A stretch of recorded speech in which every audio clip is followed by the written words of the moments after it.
Hello and welcome back. This is part 2 of me learning Unity.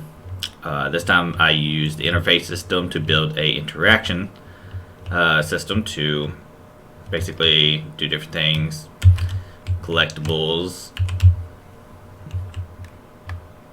implement it in the save game.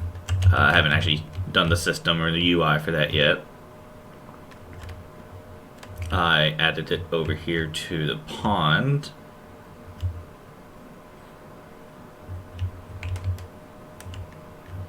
And use Cinemachine for a transition. First time using this.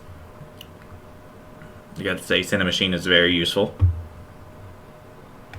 Transition back. And the enemy.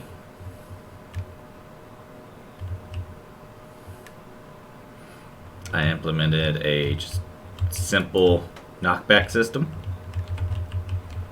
I also have a special skill that requires mana. I haven't set up the health system for the player or the health mana system yet. Player can get hit and does an animation. I haven't set up the death system or anything like that.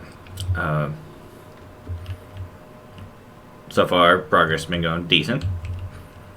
Thanks everyone for watching, and if you want to support me, go ahead and subscribe. I also have a great Patreon down below. Thanks for watching.